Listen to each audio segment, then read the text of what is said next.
Hello बच्चों। तो आज आप क्लास 11 का चैप्टर नंबर 2 पढ़ रहे हैं और इस चैप्टर का नाम है मोशन इन स्ट्रेट लाइन। वैसे मोशन के बारे में आपको इस क्लास में दो चैप्टर पढ़ने को मिलेंगे, एक मोशन इन स्ट्रेट लाइन और दूसरा एक मोशन इन प्लेन। दोनों मिलाकर इस चैप्टर का नाम है काइनेमेटिक्स। काइनेमेटिक्स एक ऐसा चैप्टर है जो फिजिक्स के सारे चैप्टर में क्लब कर दिए जाते हैं। चाहे वो हिट हो, उसमें भी मोशन की बात आ जाती है, गैस पार्टिकल मूव कर रहे हैं, एसएचएम में भी शामिल हो जाता है, इलेक्ट्रोस्टैटिक्स में भी शामिल हो जाता है।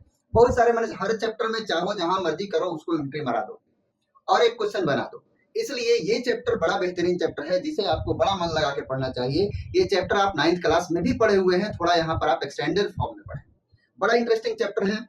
आज आप इसका शुरुआत कर रहे हैं और हम आज आपको कुछ खास टर्म्स के बारे में परिचित कराएंगे और उसके डिफिनेशन और उसका कुछ क्वेश्चंस भी कराएंगे ताकि वो टर्म कंप्लीट आप जान जाए। तो चलिए हम लोग स्टार्ट करते हैं। मोशन इन स्ट्रेट लाइन में पहली बात क्या आती है?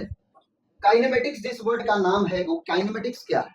आपके सामने जब काइनेमेटिक्स आता है तो क्या चीज होता है? देखो बच्चों, काइनेमेटिक्स दो शब्द से मिलकर बना है, एक है काइने, एक है काइने।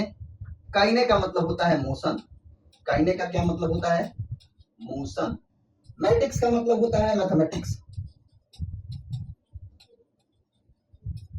ठीक है, मतलब मोशन से रिलेटेड जितने भी पैरामीटर्स हैं, मैथमेटिकल टर्म्स हमको मिलते हैं, वेलोसिटी, एक्सेलरेशन, और इससे रिलेटेड जितने भी चीज हम जानना चाहते हैं, स्पीड, अलग अलग टाइप के मोशन।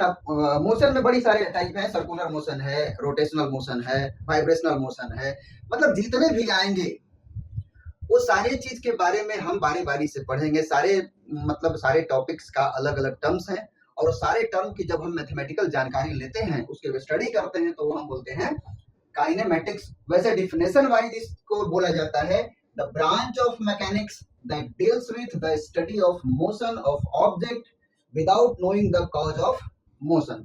अब जैसे आपको बोला जाए कि देखो भाई, एक गाड़ी है जो चल रही है, 1 सेकेंड में 5 किलोमीटर चल रही है, 5 मीटर चल रही है, मान लो ऐसे। एक कार है और ये कार चल रही है 15 मीटर पर सेकेंड चल रही है। अब यहाँ पे आपको ये नहीं पूछना है कि ये कार 50 मीटर पर सेकेंड कैसे चल रही है, धक्का मार के चल रही है कि इंजन से चल रही है, ये आपको नहीं पूछना है। काइनेमेटिक्स यहीं से स्टार्ट होती है कि वो चल रही है without knowing cause of motion. इसको हम लोग बोलते हैं काइनेमेटिक्स। एक ऐसा मोशन ऑफ द ऑब्जेक्ट जिसमें हम लोग ये नहीं जानना चाहते हैं कि वो क्यों चल रहा है। ठीक है, क्यों वाला जो है चैप्टर अलग है। ठीक है, अब देखो अगली टर्म है जिसका हम लोग बोलते हैं व्हाट इज मोशन। मोशन क्या है? कैसे हम कहेंगे कि कोई बॉडी मूव कर रहा है, कोई बॉडी नहीं मूव कर रहा है, कैसे बोला जा सकता है? तो देखो उसका डेफिनेशन है कि change of position of A particle. कोई पार्टिकल है और इसकी पोजीशन चेंज हो रही है। कैसे समझेंगे? दो चीज यहाँ चाहिए, एक तो समय और दूसरा रिफरेंस। मान लो रिफरेंस के लिए हम एक ओरिजिन मान लेते हैं, इसके रिस्पेक्ट में ये इसकी अगर पोजीशन चेंज हो रही है, थोड़ी देर के बाद यहाँ पहुंच जा रही है, इसके रिफरेंस में पोजीशन चेंज हो गई, तो हम कह सकते हैं कि पार्टिकल मोशन में है। यही बताया जा रहा है कि जब कोई पार्टिकल का पोजीशन चेंज कर रहा है with reference to time, time के साथ साथ, इन रेफरेंस विद सराउंडिंग, और आसपास के चीजों के साथ साथ। जब आसपास के चीज नहीं रहेंगे तो कैसे पता चलेगा कि ये मोशन में है कि नहीं मोशन में? तो डिफाइन हम लोग मोशन का इस तरह करते हैं कि कोई पार्टिकल है जो समय के साथ अपना पोजीशन चेंज कर रहा है। पोजीशन चेंज हुआ कि नहीं कैसे पता चलेगा? आसपास के सराउंडिंग के ऑब्जेक्ट से उससे कंपेयर करके देखेंगे कि हाँ इसके रिस्पेक्ट में ये चल रहा है, चेंज हो रही है, पोजीशन चेंज हो रही है, तो हम लोग कहते हैं कि पार्टिकल मोशन में है और पार्टिकल मोशन में नहीं है। देखो दूसरा टर्म आता है हमारे सामने, frame of reference. Frame of reference की बात है, जैसे मान लो एक फ्रेम हम ऐसे ले लेते हैं और एक फ्रेम यहाँ है, दिखाई दे रही है कि ये इसमें रहने वाली जो ऑब्जेक्ट है वो इधर जा रही है और इसमें रहने वाली ऑब्जेक्ट यहीं, तो कुछ देर के बाद ये यहाँ पे चला आएगा। तो फ्रेम ऑफ रेफरेंस, इसके फ्रेम इसमें वाली ऑब्जेक्ट के हिसाब से हम इसको कंपेयर करना, ये हुआ फ्रेम ऑफ रेफरेंस। हम कह सकते हैं सराउंडिंग को फ्रेम ऑफ रेफरेंस बना सकते हैं कि एक के रिस्पेक्ट में दूसरा का पोजीशन क्या क्या सिचुएशन, उसको बोलते हैं फ्रेम ऑफ रेफरेंस। नेक्स्ट देखो आगे, व्हाट इज पार्टिकल। अब पार्टिकल जैसे हम लोग के सामने आया वर्ड, कोई पार्टिकल अगर क्वेश्चन में आ रहा है, कहीं वर्ड में लिखा हुआ है पार्टिकल, पार्टिकल क्या होता है, सवाल है ना। व्हाट इज पार्टिकल, पार्टिकल क्या चीज है। सोचो जरा कि पार्टिकल किसे कहते हैं। तो आपके मन में कभी ऐसा आ रहा है कि एकदम छोटा सा एक नन्हा सा चीज कुछ रहेगा पाउडर की जैसा, उसको पार्टिकल कहते हैं। ऐसा ऐसा नहीं है। पार्टिकल हम लोग किसी चीज को बड़ा है, छोटा है, अच्छा है, खराब है, लंबा है, मोटा है, कैसे कहते हैं, कंपेयर करते हैं। कंपेयर बिना किए हम किसी चीज को, कोई बड़ा कोई छोटा, कोई हल्का कोई भारी कह ही नहीं सकते। हम कह सकते हैं कंपेयर करके। तो यहाँ पर भी यही बात है। पार्टिकल क्या होता है, what is particle. A particle is an object comparatively very small. कोई दो ऑब्जेक्ट है, एक ऑब्जेक्ट बहुत बड़ी है और एक ऑब्जेक्ट ऐसी है, ठीक है। एक ऑब्जेक्ट क्या है, बहुत बड़ी है, और दूसरा ऑब्जेक्ट छोटा, तो इसके सामने ये पार्टिकल। और थोड़ा मजेदार बात बताऊं, पूरी जो हमारी अर्थ है, जो हमारी अर्थ है, इसको हम लोग अर्थ कह रहे हैं, हमारी जो अर्थ है उसको भी हम लोग पार्टिकल कह सकते हैं। कैसे, अगर हम इसका कंपैरिजन यूनिवर्स के साथ करते हैं, यूनिवर्स के साथ कंपेयर करेंगे तो अर्थ क्या बन गया, छोटा सा पार्टिकल। उसी तरह मान लो कि कोई एक छोटा शहर है, पूरे अर्थ से हम उसको या पूरे देश से उसको हम कंपेयर करते हैं। एक छोटा सा शहर है, उसको हमने पूरे देश से कंपेयर कर दिया, तो वो जो शहर है वो छोटा पार्टिकल जैसा हो गया। अब ये पेन है, अब इस पेन को मैं पूरा एकदम दिल्ली से कंपेयर कर दूं तो ये तो छोटा हो गया ना बहुत, तो ये पार्टिकल हो गया। अब रेलवे बॉगी है, रेलवे चल रही है, बॉगी है, दो स्टेशन के बीच का डिस्टेंस मैं उसको कंपेयर कर दूं तो पार्टिकल हो गया। जब हम इस तरह से कंपेयर करते हैं तो हम कहते हैं कि कौन ऑब्जेक्ट बहुत ही छोटा है, बहुत ही छोटा अगर है किसी दूसरे का कंपेरिजन में, तो हम लोग बोलते हैं वो पार्टिकल, ठीक है। अब आगे देखो, क्वेश्चन आया हमारे सामने, क्या आया, in which of the following examples of motion can the body be considered approximately A point object. इसमें कौन ऐसा है जिसमें कि हम पॉइंट ऑब्जेक्ट कह सकते हैं। जैसे नंबर 1 के बारे में सोचो, a railway carriage moving without jerk between two station. दो स्टेशन के बीच में रेलवे बॉगी है, वो चल रही है, तो क्या वो पार्टिकल कहलाएगी रेलवे बॉगी, तो बिल्कुल कहलाएगी, क्योंकि दो स्टेशन के बीच के हिसाब से अगर देखा जाए तो वो छोटा बन जाएगा, और वो छोटा होने के कारण उसको हम पार्टिकल बोल सकते हैं। दूसरा देखो, monkey sitting on top of man, आदमी के कंधे पर मान लो एक बंदर बैठा हुआ है। Man cycling smoothly on a circular track, कोई बड़ी सी सर्कुलर ट्रैक है और एक मंकी है जो आदमी के कंधे पर बैठा हुआ है, आदमी साइकिल चला रहा है, तो मंकी जो है उस सर्कुलर ट्रैक के हिसाब से छोटा हो गया, तो ये भी एक पार्टिकल कहला सकता है। दूसरा देखो, इसको भी हम लोग कर सकते हैं पार्टिकल। तीसरा देखो, सी में, a spinning cricket ball that turns sharply on hitting the ground. जैसे ये एक बॉल है और ग्राउंड से आकर के टकराया, ग्राउंड से आकर टकराया, ये पार्ट से टकराएगा और फिर जंप करेगा, तो ग्राउंड से जब टकराया शार्पली माने टकराया और फिर निकला, उस केस में इसके कंपैरिजन में ये जो ग्राउंड का पार्ट है ये बहुत बड़ा नहीं, छोटा, बड़ा छोटा की बात नहीं है, छोटा सा बात है। दोनों के कंपैरेटिवली में बॉल बहुत छोटा नहीं है इस पॉइंट के हिसाब से, इसलिए ये पार्टिकल नहीं कहलाएगा। A spinning cricket ball that turns sharply on hitting the ground, एक ग्राउंड पर हिट किया, मतलब अर्थ पे नहीं बोला जा रहा है, ग्राउंड है, मैदान है, एक पॉइंट है जहां वो हिट किया, तो उस पॉइंट के रिस्पेक्ट में बॉल जो है बहुत छोटा नहीं है, इसलिए इसको हम पार्टिकल नहीं बोले। आगे देखिए, a tumbling beaker that has slipped off the edge of the table. एक टेबल है, ये टेबल रहा आपका, अब किनारे से एक टम्बलिंग बीकर गिर गया। अब ये टम्बलिंग बीकर इस किनारे से बहुत ज्यादा छोटा नहीं है, इसलिए इसको भी हम पार्टिकल नहीं बोल सकते। ये एज से बोल रहे हैं ना, a tumbling beaker that has slipped off the edge of the table, edge of the table, तो इस एज ऑफ टेबल के हिसाब से ये बहुत छोटा नहीं है, छोटा है लेकिन बहुत छोटा नहीं, इसलिए हम इसको पार्टिकल नहीं बोलेंगे। यानी दो इसमें हम लोग पार्टिकल बोल रहे हैं और ये दो को पार्टिकल नहीं बोल रहे। नेक्स्ट देखो आगे, अब हम लोग का टर्म डिफाइन करना है, that is rest. What is rest? मैंने आराम करना, सुख जाना नहीं। रेस्ट का मतलब क्या है? ठीक उसका अपोजिट बात है। If a body does not change its position with time in reference with surrounding. कोई हमारा सराउंडिंग है, सराउंडिंग के हिसाब से कोई एक बॉडी है जो अपना पोजीशन चेंज नहीं कर रहा है। मतलब दो चीज यहाँ जरूरी है, समय, समय तो चलता ही रहेगा, और उसके साथ साथ सराउंडिंग। जब तक हम सराउंडिंग में देखेंगे नहीं, तब तक हम मोशन में है कि नहीं है ये पकड़ना मुश्किल हो जाएगा। देखो, अब हम लोग जैसे एक छत पे बैठे हैं, 5 मित्र बैठे हैं।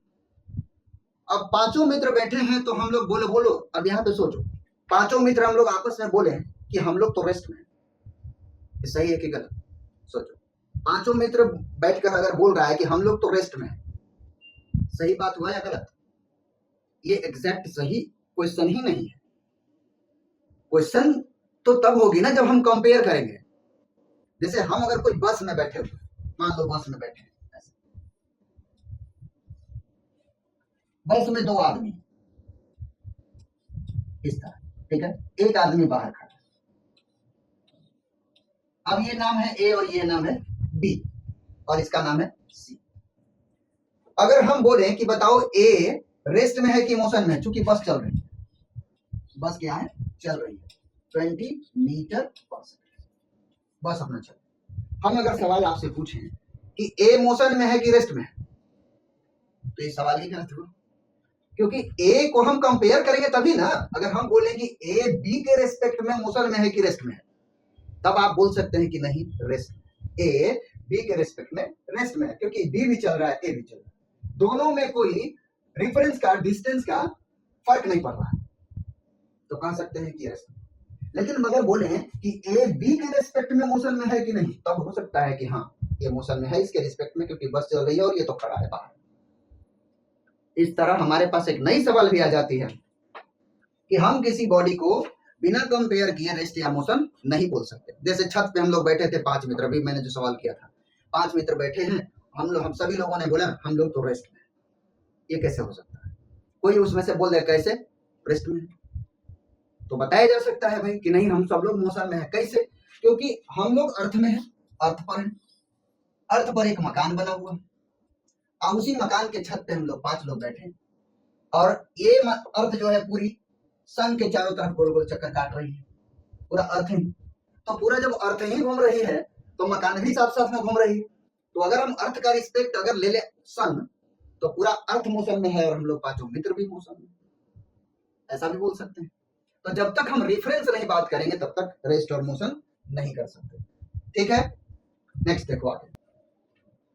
ओके, देखो अब यहाँ एक सवाल आया कि कैन वी से a body at the same time in motion and at rest? क्या हम किसी बॉडी को सेम समय पर मोशन में और रेस्ट में कह सकते हैं? बिल्कुल कह सकते हैं, रेफरेंस चेंज कर देंगे।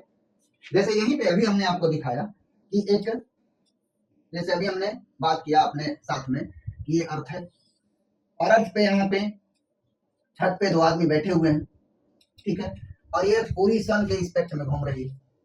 ये दोनों आपस में बोल सकते हैं कि हम रेस्ट में हैं, बट एक दूसरा आदमी बोल सकता है नहीं पूरा अर्थ ही चल रही है इसलिए आप भी चल रहे हैं।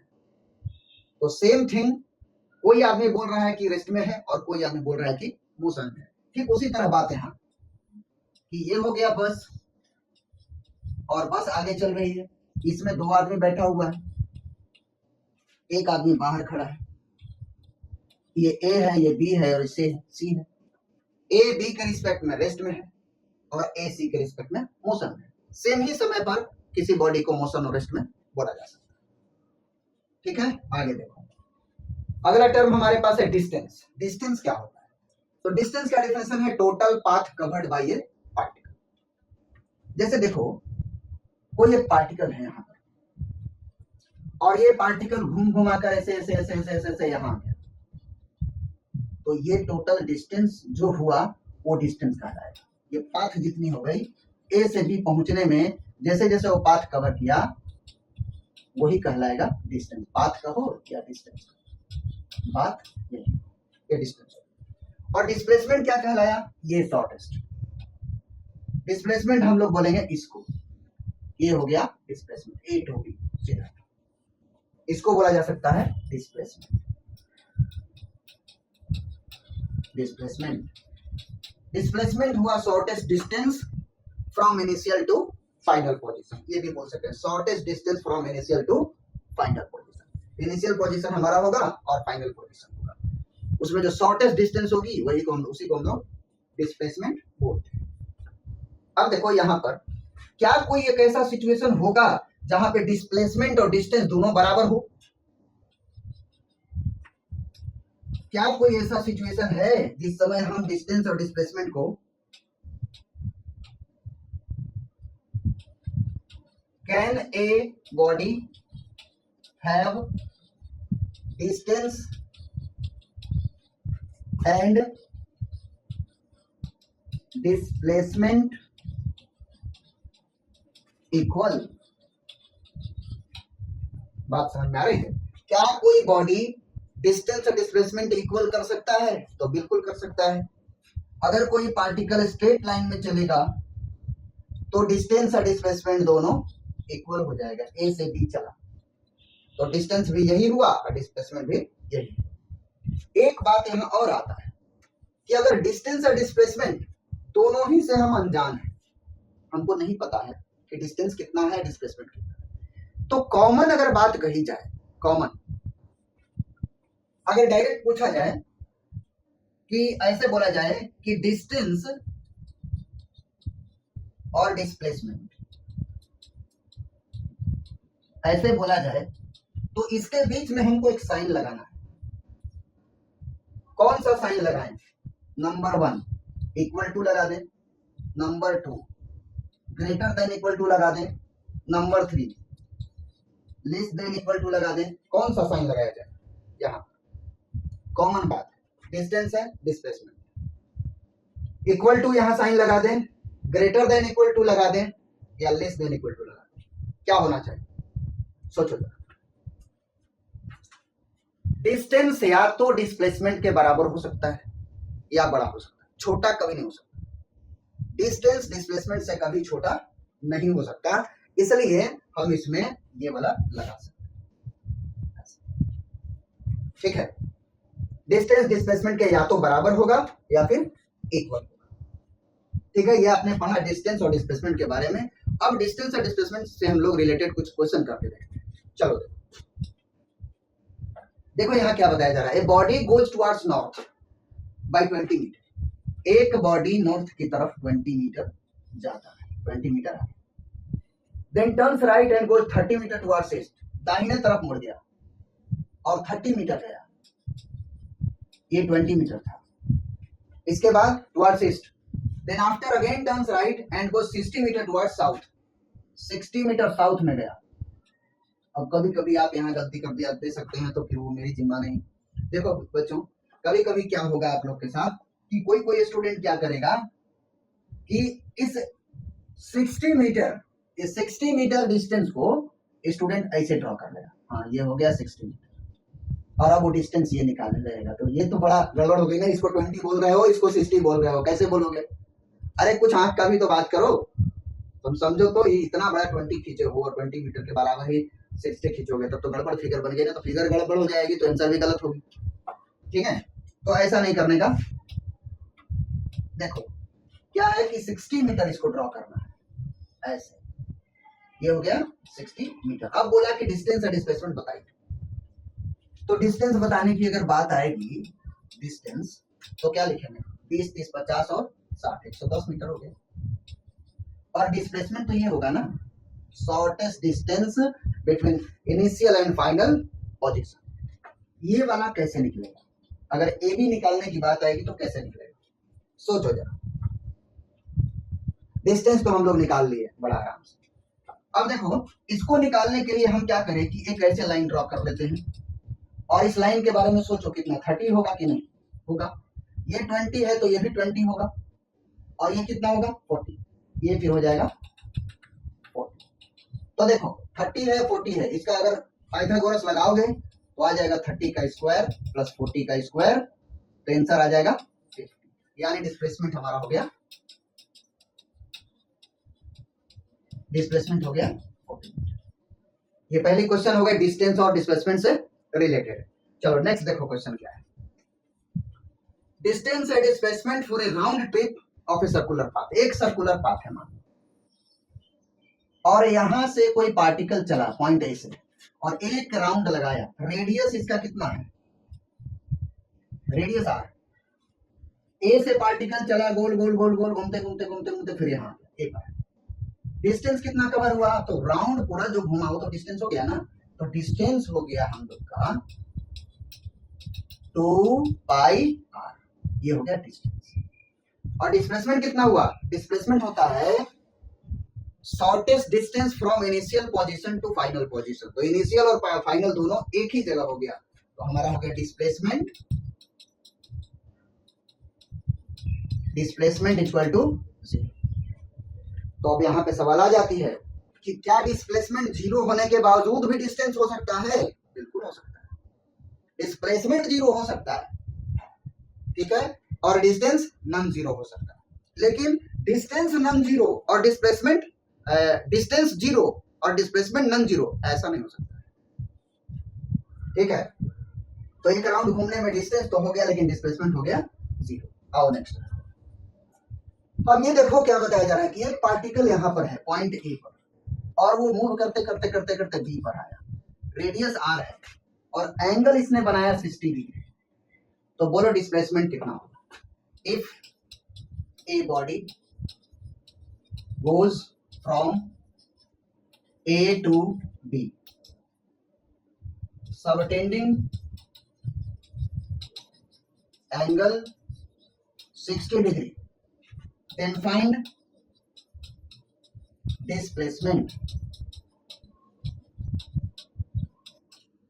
डिस्प्लेसमेंट कितना होगा, सोचो यार, रेडियस आर है, बॉडी ए से बी गया है, डिस्प्लेसमेंट बताना है, पॉज करके सोचो, और सोच रही है अगर तब मिलाओ, देखो देखो ये 60 डिग्री है, ये आर है, ये 60 डिग्री है, ये आर, ये भी आर है, तो दोनों ही साइड तो हम देख रहे हैं, यही हमारा डिस्प्लेसमेंट कहलाएगा ना, ये एक ट्रायंगल बन रहा है, देखो 60 डिग्री हो गया, ये भी 60 डिग्री होगा, ये भी 60 होगा, तो ये इक्विलैटरल ट्रायंगल हो गया, अगर ये आर है ये आर है तो ये भी आर हो गया, इसका मतलब डिस्प्लेसमेंट हमारा कितना आ गया, डिस्प्लेसमेंट हो गया हम लोग का आर, ऐसे बन गया, ठीक है। नेक्स्ट देखो क्वेश्चन क्या है, यहां पर वहां पर तो 60 डिग्री दिया हुआ था, तो हम लोग वहां पे इक्विलैटरल ट्रायंगल बना लिए, लेकिन इस बार अगर मान लो यहाँ पॉइंट ए है और ये पॉइंट बी है, पार्टिकल ए से चला और बी पर आया, ये वाला एंगल दिया हुआ है थीटा, तो अब डिस्प्लेसमेंट कैसे निकालोगे, यही हुआ डिस्प्लेसमेंट, ए बी फाइंड करना है, displacement that is A B, कैसे निकलेगा। अब यहाँ पे थोड़ा आपको ट्रिग्नोमेट्रिकल 10th क्लास वाली बातें यूज करने पड़ेंगे, इसको फिगर को उठा को जाए यहाँ ले आओ, देखो ये तो रेडियस है ना, ये भी रेडियस है आर, ये आपका एंगल हो गया थीटा, एक परपेंडिकुलर यहां से ले लो ऐसे, तो ये वाली एंगल कितनी हो जाएगी, थीटा बाई 2 होगा ना। अब नाम दे दो ऐसे ओ ए बी सी, तो इस ट्रायंगल में अगर देखो ओ ए सी में, in triangle O A C triangle में देखो, तो अगर साइन थीटा बाई 2 लें, ये देखो इसकी बात कर रहे हैं, ये वाला, इस वाली ट्रायंगल की बात हम लोग कर रहे हैं,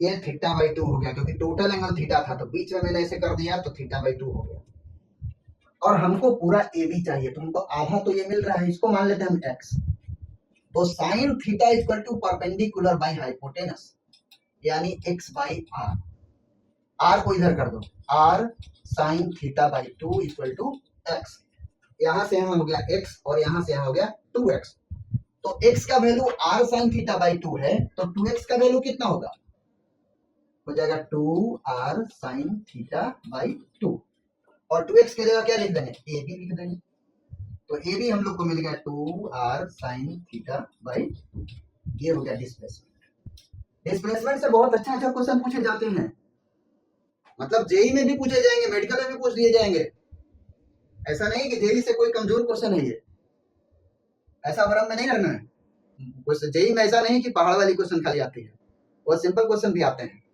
ठीक है ना। आप ऐसे ही समझ करके इसकी तैयारी करनी है। डिस्प्लेसमेंट बहुत अच्छी टॉपिक है, ठीक है। नेक्स्ट देखो, अब देखो ये हमारे पास एक रिंग है, क्या है, रिंग। ये रिंग में एक पॉइंट है ए, बढ़िया सुनना सवाल को। रिंग है और रिंग में नीचे वाली जो पॉइंट है जो ग्राउंड के टच में है, इसका पॉइंट का नाम हमने दिया, इस पार्टिकल का, रिंग के इस पार्टिकल का नाम दिया मैं ए, ठीक है। अब ये रिंग हाफ रोल किया और यहां क्वेश्चन बन गया, find displacement of point A if ring rolls half round on plane. ये प्लेन है, आधा चक्कर ये घुमा तो ये वाला पार्टिकल पहुंच गया यहां। अब बताना है इस पार्टिकल का डिस्प्लेसमेंट कितना। अगर इस रिंग का रेडियस है r, इसका भी तो रेडियस r ही होगा ना, इस रिंग का रेडियस है r, हाफ रोल किया रिंग, हाफ रोल किया, सोचो तो पॉज करके सोच लो, इसके बाद सोल के बनाओ। देखो जब हाफ रोल करेगा तो ये वाली जो डिस्टेंस है उसी के बराबर ही मिलेगा ना, ये वाला, ये वाला। जब हाफ रोल करेगा तो ऐसे रोल करते हुए जब आएगा तो ये वाली जो डिस्टेंस बनेगा वो बन जाएगा 2 पाई r बाई 2, आधा। एक राउंड करता तो 2 पाई r, तो आधा राउंड किया है तो 2 पाई r बाई 2, मतलब क्या होना चाहिए कि पाई r। ये डिस्टेंस हमारा हो गया पाई r। अब यहां से इस पोजीशन की दूरी हो जाएगी 2r और डिस्प्लेसमेंट हमारा है ये वाला, पाइथागोरस यूज कर लेंगे फिर। तो a डैश हमको मिलेगा रूट अंडर पाई आर का स्क्वायर प्लस 2r का स्क्वायर, और सोल्व कर दो इसको, हो गया pi square r square plus 4r square, r को बाहर निकाल लेते हैं और रूट के अंदर हो गया पाई स्क्वायर प्लस 4, यही हो गया डिस्प्लेसमेंट, ठीक है, इस तरह। अब देखो नेक्स्ट क्वेश्चन, डिस्प्लेसमेंट से रिलेटेड। देखो क्या बोला जा रहा है, a body goes 30 metre towards north. ये क्वेश्चन थोड़ा सा दमदार है, ठीक है, बढ़िया से इसको समझना। एक बॉडी है जो 30 मीटर नॉर्थ की तरफ गया, यहां से स्टार्ट करते हैं, 30 मीटर नॉर्थ की तरफ गया यहां। इसके बाद देन टर्न्स राइट टर्न किया और 20 मीटर आया ईस्ट की तरफ, यही बोल रहा है। Then again turns right by angle 135 degree, जा रहा था इधर 135 डिग्री मुड़ा, राइट नहीं 90 डिग्री नहीं मुड़ा, ऐसे नहीं मुड़ा है, ऐसे मुड़ता तो राइट मुड़ता, राइट एंगल पे, नहीं ऐसा नहीं मुड़ा है, वो मुड़ा है 135 डिग्री, मतलब ऐसे ऐसे 135 डिग्री, यानी इतना 135 डिग्री मुड़ा है ऐसे। अब 135 अगर मुड़ा तो ये कितना होगा, 45 होगा ना।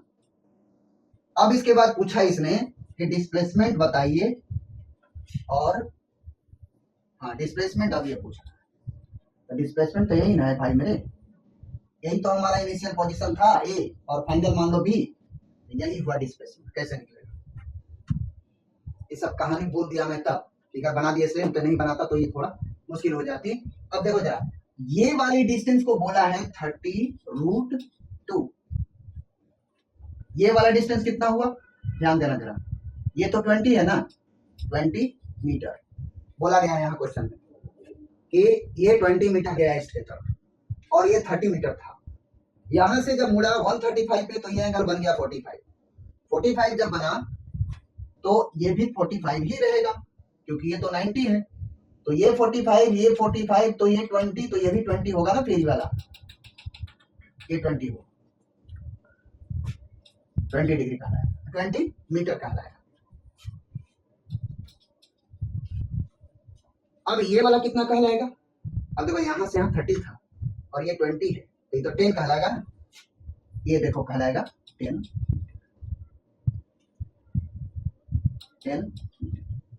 हमको ए बी निकालना है। अब ये देखो 45 है तो ये कितना होगा, ये भी 45 होगा और ये भी 45 होगा, है ना। तो ये अगर 10 है तो ये भी 10 होगा, यानी डिस्प्लेसमेंट हमारा फिर क्या मिल गया, 10। डिस्प्लेसमेंट हो गया 10 ऐसे। बॉडी इधर गया, इधर मुड़ा, फिर 135 से मुड़ा। अब ई वाला काउंट करोगे ना तो यहां से यहां हो जाएगा 20√2 और यहां से यहां हो जाएगा 10√2, तो टोटल हो गया 30√2। ये हो गया हम लोग का डिस्प्लेसमेंट इस क्वेश्चन। नेक्स्ट देखो, ये देखो एक क्वेश्चन ऐसा है, इसमें क्या पूछा जा रहा है कि कोई पार्टिकल यहां से स्टार्ट किया ए से और इधर गया, मान लो n मीटर गया ऐसे, ये क्यूब है। क्वेश्चन आता है कि एक मॉस्किटो है, वो जो है घर से यहाँ इस पॉइंट से, इस कॉर्नर से स्टार्ट करता है, सीधा इधर आता है, फिर ब्रेथ की तरफ चलता है और फिर ऊपर चढ़ जाता है, यहाँ आ जाता है। तो बताओ कि डिस्प्लेसमेंट कितना किया मॉस्किटो। तो हम ऐसे बोल सकते हैं, if A particle starts from A goes through B and C to D, ऐसे कर लेते हैं। B आया, C आया और D आया, यहां पर आया। Then find displacement, then find displacement, ये हो गया आपका क्वेश्चन। तो देखो, अगर ये L दिया है, ये B दिया है, ये H दिया है, तो क्या डिस्प्लेसमेंट होगा, डिस्प्लेसमेंट तो यही होगा ना, ऐसे डायगोनल ऑफ क्यूब, या अगर क्यूबॉइड बोलेंगे, क्यूबॉइड बोलेंगे तो क्यूबॉइड बोल सकते हैं। L B H अलग अलग होगा, अगर क्यूब रहेगा तो L B H सब बराबर बराबर होगा। तो हम ऐसा क्यूबॉइड के फॉर्म में इसलिए ले लिए क्योंकि आपको क्यूबॉइड के फॉर्म में आए तो कहीं आप ऐसा ना हो जाए कि अब क्या करें, क्योंकि पीछे जो पड़ी हुई चीजें होते हैं वो बनता बहुत अच्छी तरह से है। तो देखो, अब हम लोग क्या करते हैं, एडी निकालना है, एडी। तो रूट अंडर इसका डायगोनल कैसे निकलता है, l square plus b square plus h square, ऐसे कर दीजिएगा, आपको मिल जाएगा डिस्प्लेसमेंट। और दूसरी बात कर सकते हैं डायगोनल, ठीक है, ओके। तो अब हम लोग यहाँ तक आज पढ़ लिए और हम लोगों ने डिस्प्लेसमेंट डिस्टेंस के बारे में पढ़ लिया। अब अगले लेसन में हम लोग पढ़ेंगे वेलोसिटी या स्पीड के बारे में, और उसमें भी बहुत अच्छे अच्छे क्वेश्चन मैं लेकर आऊंगा, आप लोग पढ़िए, ओके।